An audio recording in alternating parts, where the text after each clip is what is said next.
Le bruit du verre qui se brise a tout changé. Un instant, je me trouvais dans ma propre maison, et l'instant d'après, ma propre sœur exigeait que je parte. Mes parents étaient assis là, silencieux, comme s'ils n'avaient pas vécu sous mon toit, sans loyer, pendant des années. Mais ce n'était que le début. Car ce qui a commencé comme une trahison pour une maison m'a amené à découvrir une vérité si sombre qu'elle allait détruire toute ma famille. Et j'avais des preuves. Maintenant, dites-moi, que feriez-vous si vous découvriez que votre famille vous a menti toute votre vie? Tu dois partir, Claire. Ce soir, dit Megan. J'ai laissé échapper un petit rire incrédule et je me suis penchée pour attraper une poignée de serviettes en papier afin de nettoyer le désordre. Excusez-moi, ai-je dit, d'une voix étrangement calme. Mes parents se sont assis sur le canapé, sans me regarder. Les mains de ma mère s'agitaient sur ses genoux. Ses lèvres formaient une fine ligne, comme si elle essayait de retenir ses larmes. Mon père, qui est habituellement celui qui prend la parole, est soudain profondément fasciné par le motif du tapis qui se trouve sous ses pieds. Vous ne pouvez pas débarquer ici et exiger que je quitte ma propre maison, ai-je poursuivi en jetant les serviettes en papier humide à la poubelle. Nous en avons discuté, dit Megan, la voix empreinte d'une suffisance que j'avais appris à détester. En famille, ai-je raillé. Une discussion en famille? C'est drôle, je ne me souviens pas en avoir fait partie. Megan a levé le menton. Parce que tu n'écoutais pas. Tu n'écoutes jamais. Tu as eu la vie trop facile pendant trop longtemps, Claire, vivant ici, travaillant à la maison, alors que le reste d'entre nous se bat. Une prise de conscience lente et froide m'a traversée. J'ai de nouveau jeté un coup d'œil à mes parents, espérant, priant, que l'un d'entre eux sortirait de cette folie. Dirais à Megan qu'elle est ridicule.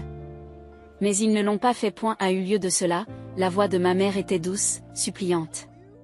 Chérie, nous ne faisons que penser. Vous pensez quoi? J'ai craqué, ma patience s'effilochant. Que je vous dois quelque chose? Que c'est à moi de subvenir à vos besoins.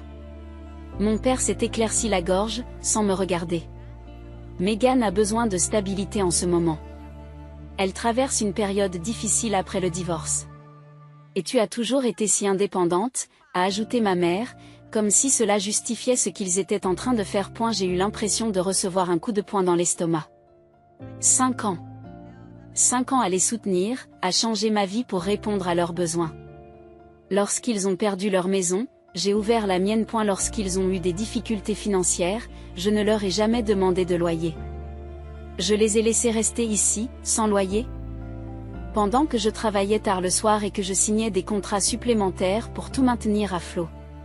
Et c'est ainsi qu'ils me remercient. Tu n'es pas sérieuse, murmurai-je. Les lèvres de Megan se retroussèrent en quelque chose qui n'était pas tout à fait un rictus, mais suffisamment proche pour faire bouillir mon sang. Tu t'en rendras compte, Claire. Tu es intelligente. Tu as réussi.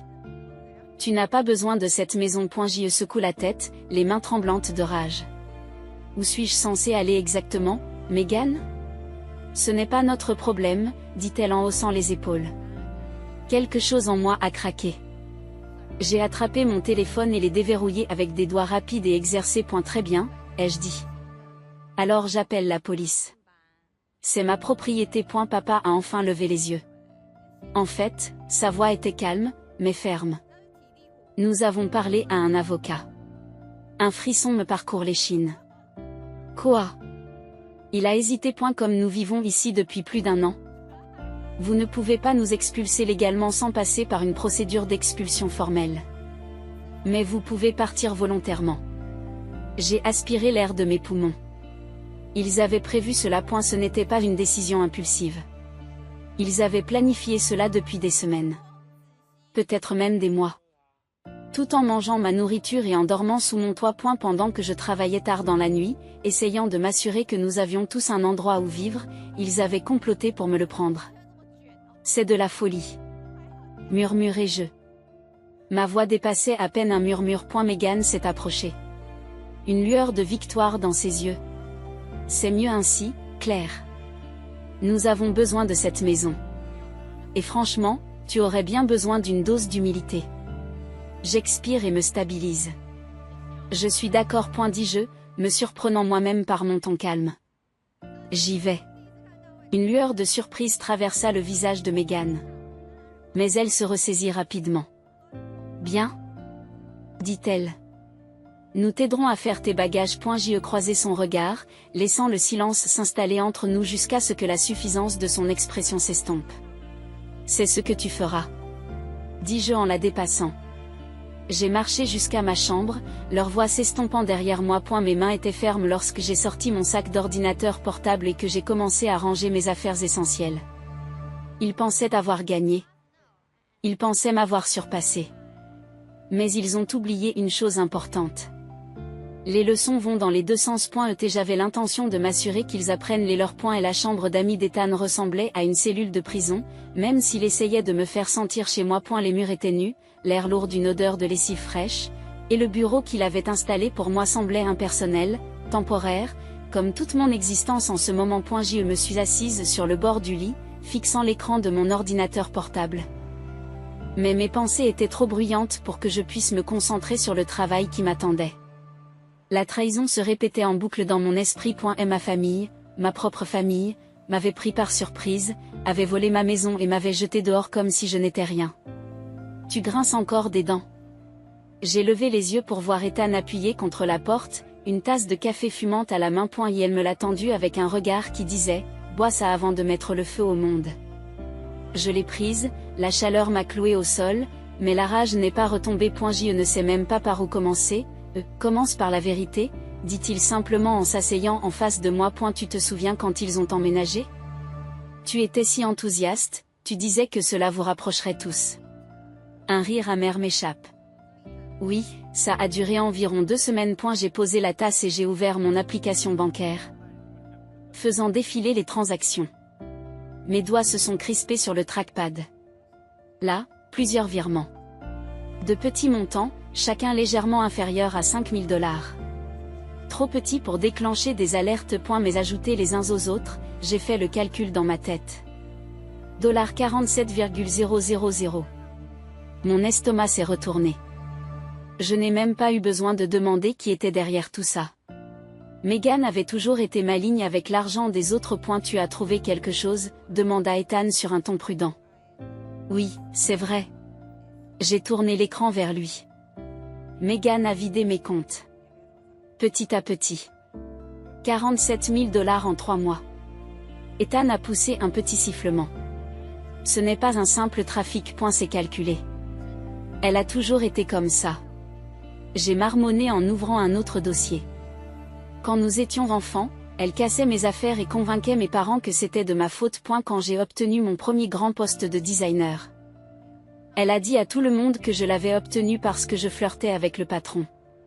Certaines choses ne changent jamais. Oh, il y a pire. J'ouvre mes emails. Elle a contacté mes clients, les plus importants, pour me décrédibiliser, en répandant des mensonges sur le fait que je suis mentalement instable. Ethan s'est redressé. C'est bas, même pour elle. Elle veut prendre le contrôle de mon entreprise. Dis-je, la voix serrée par la fureur. Elle se positionne comme l'alternative fiable. Et mes parents se contentent de la laisser faire. Mon téléphone sonne à nouveau. Maman, j'ai décliné l'appel sans hésiter. Le 3e aujourd'hui. Chaque boîte vocale était la même. Un faux appel à rentrer à la maison pour qu'on puisse régler ça en famille. Tu essaies toujours de te manipuler? Demande Ethan. Ils essaient de contrôler le récit. J'ai répondu en me levant et en faisant les 100 pas dans la petite pièce. Ils savent probablement que je suis dans leur collimateur. Et ils pensent qu'ils peuvent me culpabiliser pour que je joue le jeu. Tu les ignores, n'est-ce pas? J'expire vivement. Oh, je les ignore.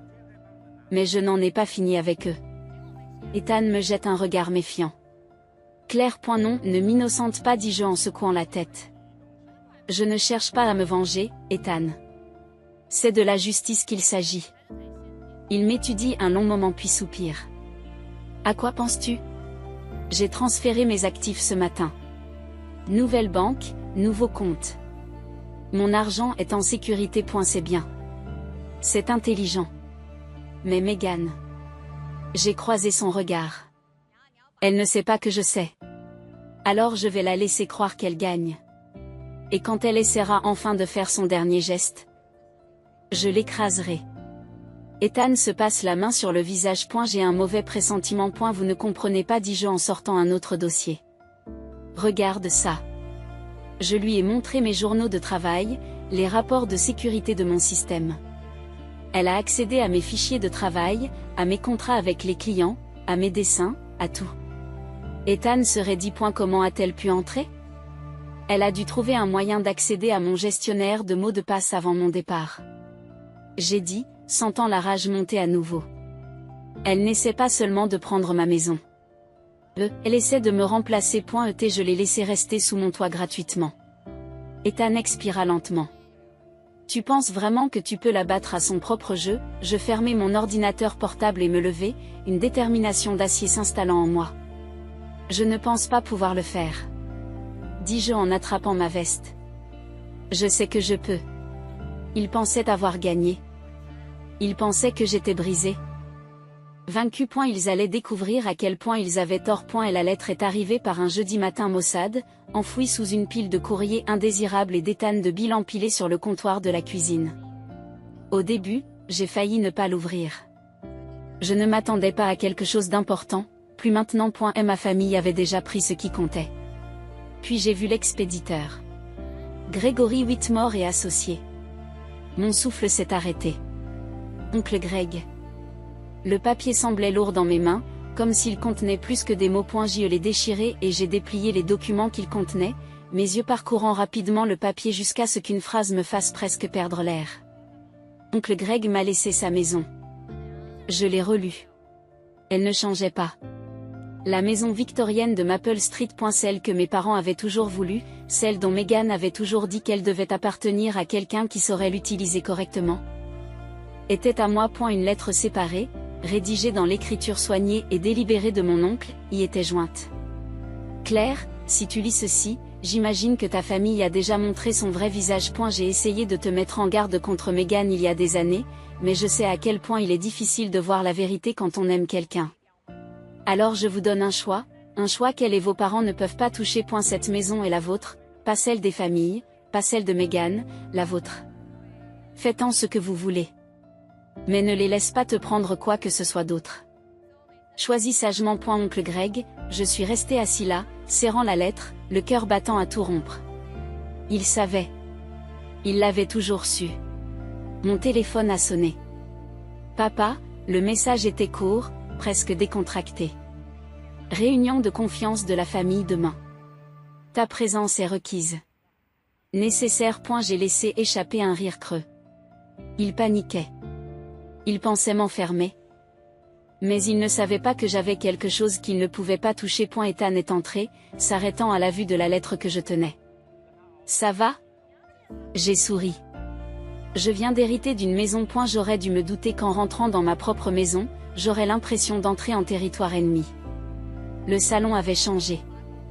Mes meubles étaient toujours là, mais les détails n'étaient pas les mêmes. Les photos de moi avaient disparu. À leur place se trouvaient les souvenirs soigneusement conservés de Meghan. Son visage souriant lors de vacances auxquelles je n'avais pas été invitée. Une photo encadrée d'elle tenant un panneau de bienvenue à la maison. Pour elle-même. Le dégoût me tordit l'estomac tandis que je me dirigeais vers mon bureau. Et la porte était légèrement entr'ouverte. Je l'ai poussée. Meghan était déjà là, attendant. Elle était assise derrière mon bureau comme si l'endroit lui appartenait. Mon vieil ordinateur portable reposant sous ses doigts. Le même sourire en coin s'étirait sur ses lèvres.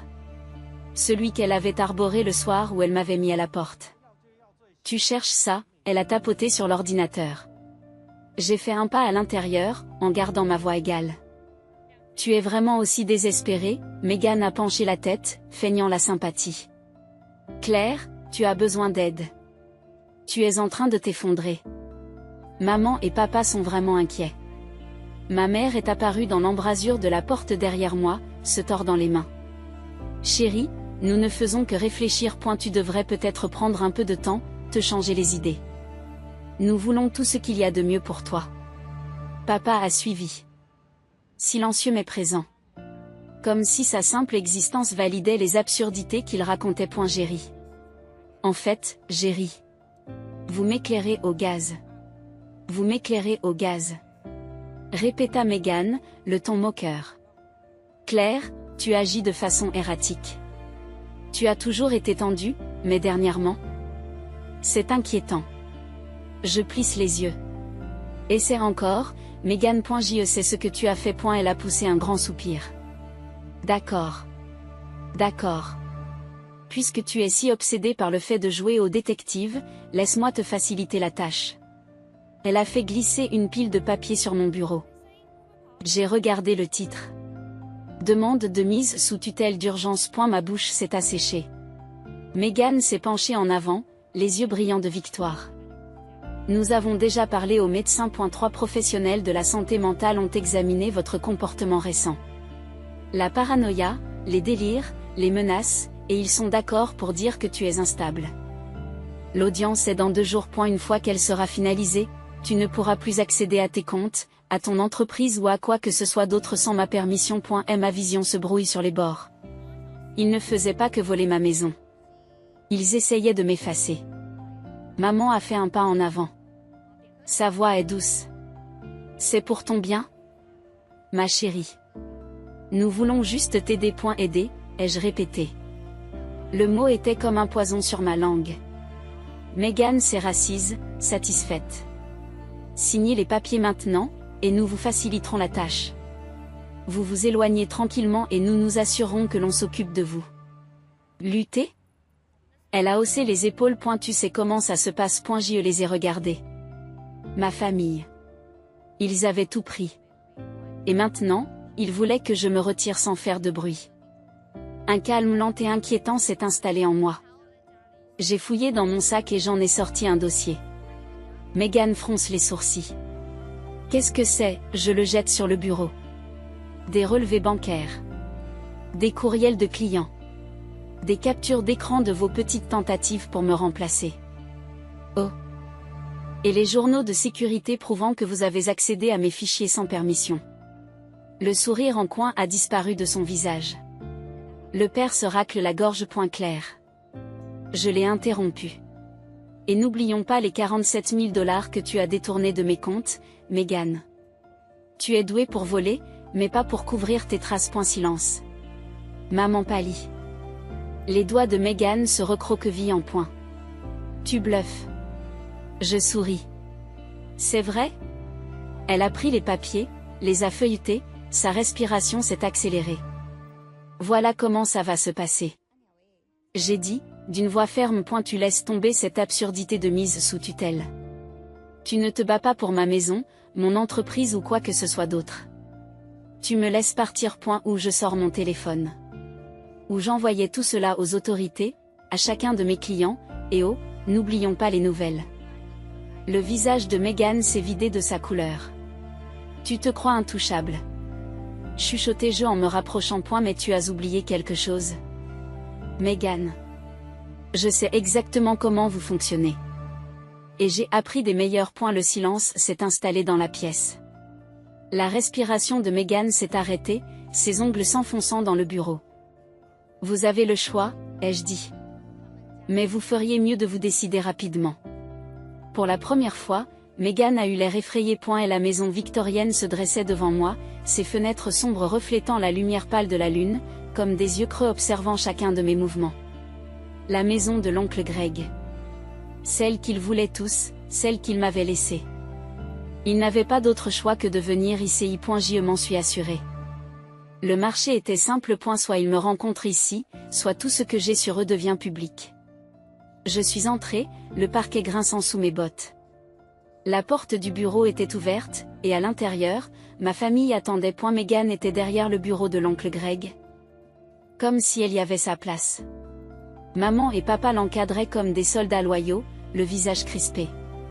Je refermai la porte derrière moi. Je suppose que vous avez lu mes conditions, ai-je dit froidement en m'approchant.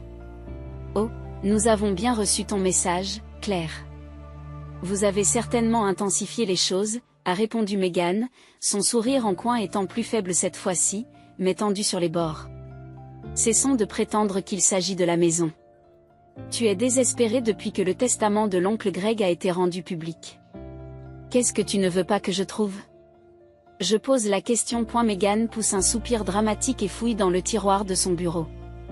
Elle en a sorti une lettre, vieillie et jaunie sur les bords. Oncle Greg a laissé ceci pour toi, dit-elle en la faisant glisser sur le bureau. Lila attentivement mon poutonnet dans mes oreilles lorsque je l'ai saisi. Dès que mes yeux se sont posés sur la première phrase, j'ai eu le souffle coupé. Claire, si tu lis ceci, c'est que la vérité a éclaté au grand jour. La vérité sur Jonathan. Je me suis figée. Jonathan, mon Jonathan, l'homme que j'avais prévu d'épouser, l'homme que j'avais pleuré pendant des années après son tragique accident de voiture. J'ai dégluti et j'ai continué à lire. Votre famille ne vous a jamais raconté toute l'histoire de sa mort. Vous méritez de savoir ce qui s'est réellement passé cette nuit-là, révèle la lettre. J'ai relevé la tête. Qu'est-ce que c'est? Demandai-je, ma voix dépassant à peine un murmure. Personne ne parle. Mes doigts ont serré le papier si fort qu'il s'est presque déchiré. Jonathan est mort dans un accident. Un accident de voiture. Il a perdu le contrôle de son véhicule sous la pluie. C'est ce qui s'est passé, a expliqué papa d'un ton sec. Maman ferme les yeux. Megan se contente de regarder, quelque chose comme de la pitié traversant son visage. Je me suis tournée vers mon père. Dis quelque chose, virgule. Ai-je exigé. Jonathan a découvert l'argent, la fraude fiscale. Il allait nous dénoncer, a murmuré mon père en baissant les yeux sur ses mains. Le monde a basculé. Le monde a basculé. Qu'est-ce que tu as fait? Je me suis exclamée, la voix brisée. Nous voulions juste lui parler, ma chérie. Juste pour lui faire comprendre ce qui était en jeu, dit maman en tressaillant. Lui parler? Mon estomac se tordit violemment. Tu veux me faire croire ça? Papa s'est passé les mains sur le visage, l'air plus épuisé que je ne l'ai jamais vu. Il pleuvait cette nuit-là. Nous l'avons rencontré près du vieux pont à l'extérieur de la ville. Il était furieux, disant que nous étions des criminels, qu'il n'allait pas me laisser entraîner dans ce pétrin. Un sentiment de malaise m'a pris à la gorge. Et puis, il s'est retourné pour partir. Papa a chuchoté. Voix à peine audible. Il a glissé sur la route mouillée. La seconde d'après, il était au bord du gouffre. J'ai fait un pas en arrière. Tout mon corps tremble. Non. Non, ce n'est pas ça. Il a eu un accident de voiture. Lui, papa, a secoué la tête. C'est l'histoire que nous avons racontée à la police. C'est l'histoire que nous devions raconter. Je vais me brûler la gorge. Je me suis tournée vers Megan. Tu savais.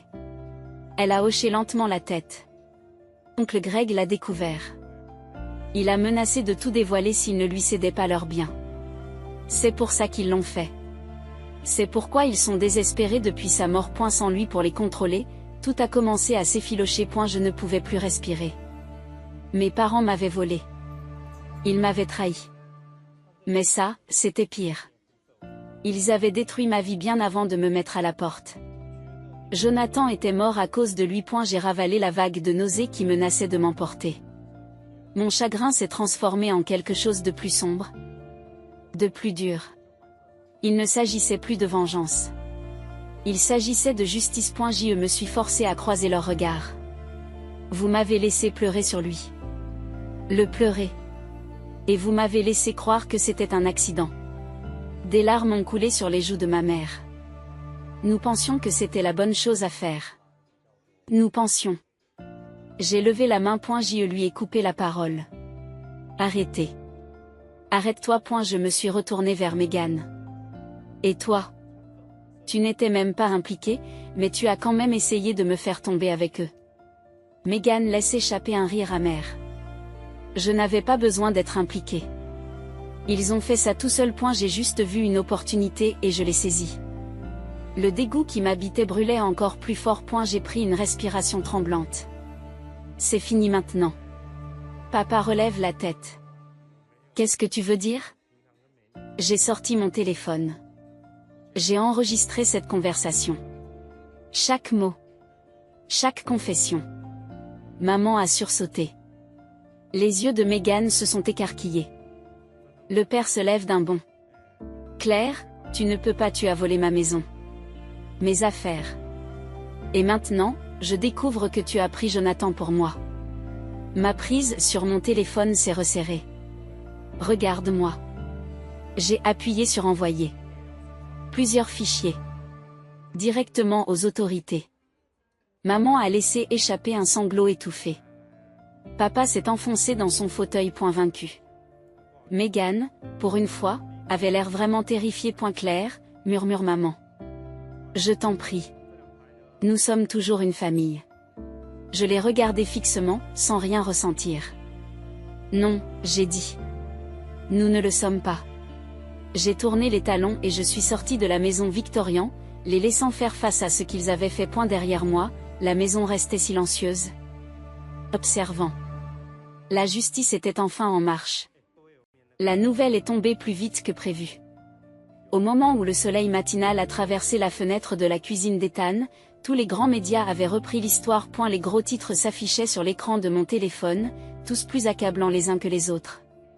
Scandale de fraude de la famille Mitchell, évasion fiscale, détournement de fonds et trahison. Claire Mitchell, femme d'affaires, dénonce les crimes financiers commis par sa famille pendant une décennie. Dynastie déchue.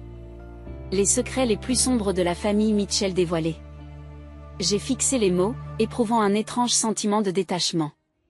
C'était ma famille, ma propre chair et mon propre sang, mis à nu pour que le monde entier puisse le voir. Ethan s'est assis en face de moi, observant attentivement.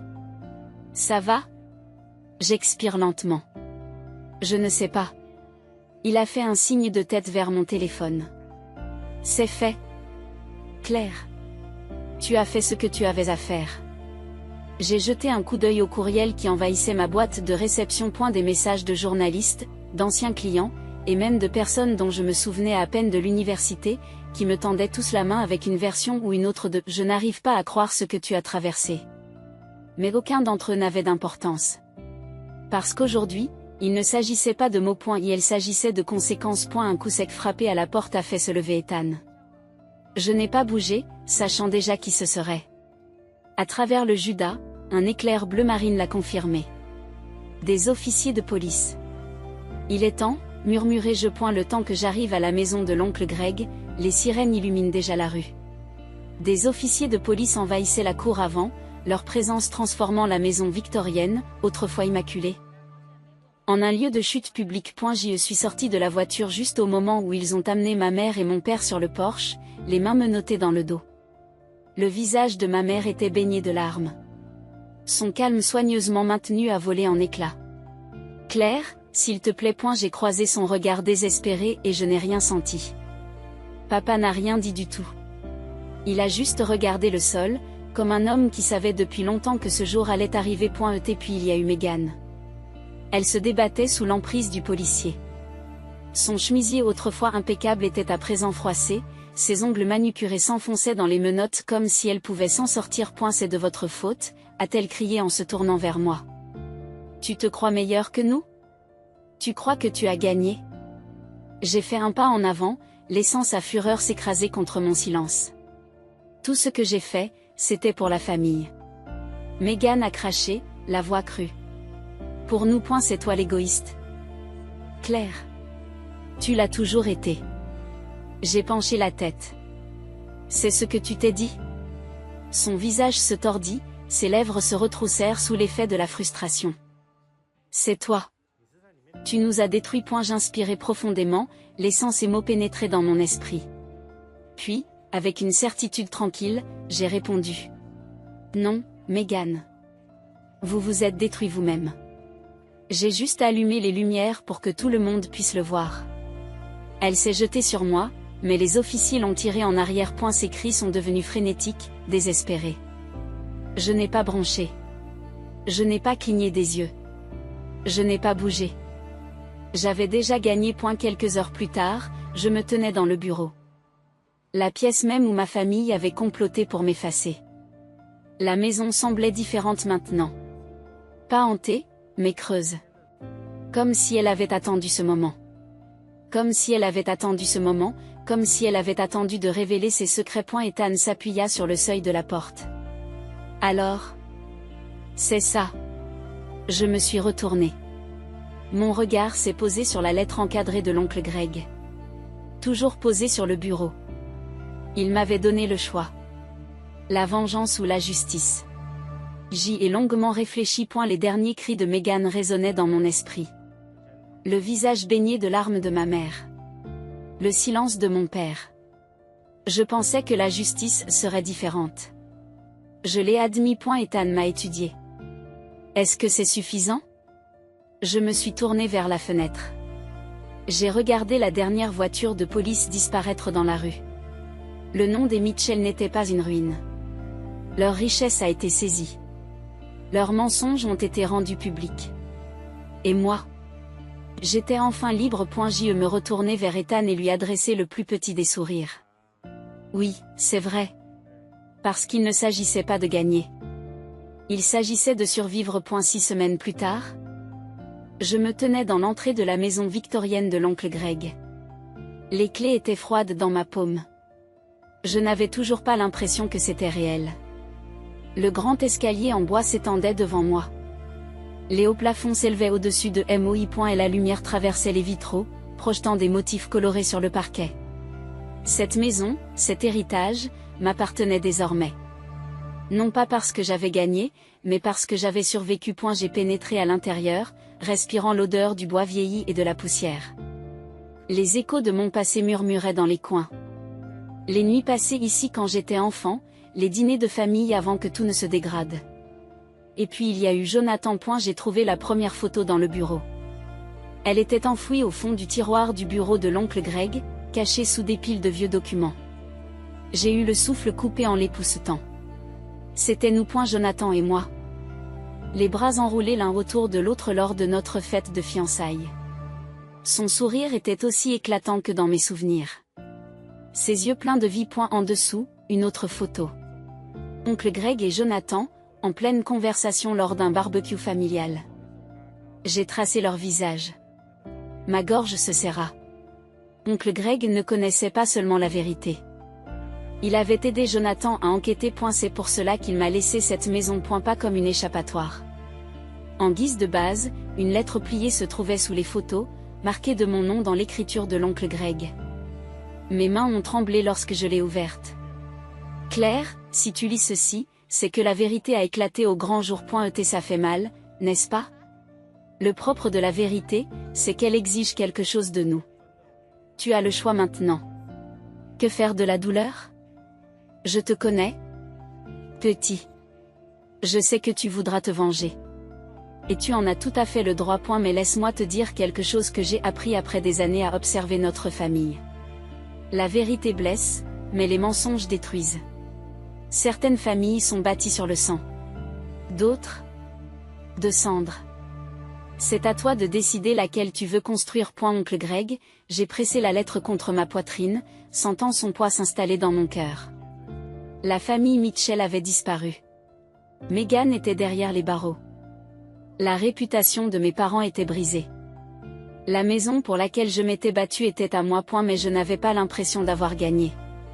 Gagner signifiait qu'il restait quelque chose à sauver. Non, ce que je ressentais était autre chose. Quelque chose de plus calme. Un nouveau départ. A eu lieu de vendre la maison. Je l'ai transformée.